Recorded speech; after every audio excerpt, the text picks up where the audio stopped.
Home equity could fuel a massive wealth transfer in the coming years. Homeowners born before 1964 have a collective $17 trillion in home equity, and 3/4 of them plan to pass that wealth on to their children when they die, according to a new survey from Freddie Mac. It's part of a massive wealth transfer that will reshape the economy in the next few decades and potentially exacerbate inequality.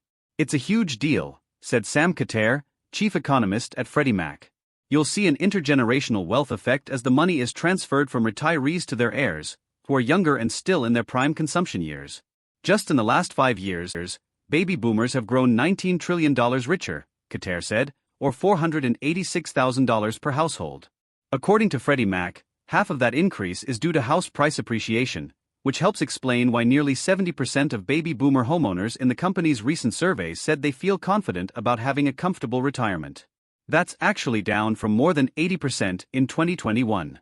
Recent inflation has likely dented that confidence a bit, Khater said. Yet only 42% of boomer renters expressed confidence in their ability to retire comfortably. So this really shows how much of a difference that homeownership can make, Khater said.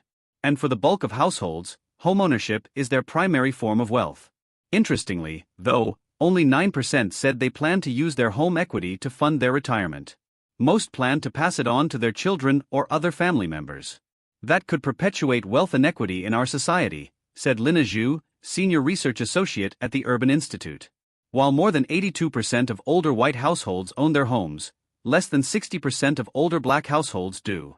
Our research found that this pathway disproportionately favors white homeowners, who tend to own higher valued homes and owe less mortgage debt as compared to their black and Hispanic counterparts, Zhu said. People who receive an inheritance are more likely to become homeowners themselves and have wealth to pass on to their heirs, Zhu said, a cycle she said will continue without policies to support more equitable access to homeownership and other opportunities to build wealth, but children of homeowners shouldn't count on a windfall, said Jason Fichtner, chief economist at the Bipartisan Policy Center.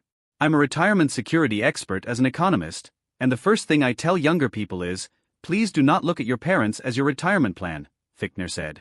People are living longer, while Social Security is running out of money and traditional pensions are vanishing, Fichtner added. Even if baby boomers plan to pass on housing wealth to their heirs, they might end up needing it themselves. If someone's sitting on a $250,000 house, and it's paid off, and they get into their 80s and they need long-term care can cost $10,000 a month right now, Fichtner said. That's going to buy you 2.5 years of long-term care. The trouble is, unless that person sells the house, it can be hard to tap into that wealth. It's very frustrating in the sense that it's a big source of wealth, said Alicia Munnell, senior advisor to the Center for Retirement Research at Boston College.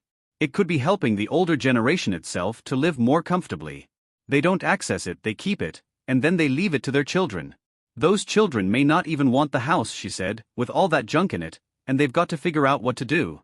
Munnell would like to see better offerings like reverse mortgages and property tax deferral programs that allow older homeowners to access cash that's repaid when the home eventually sells.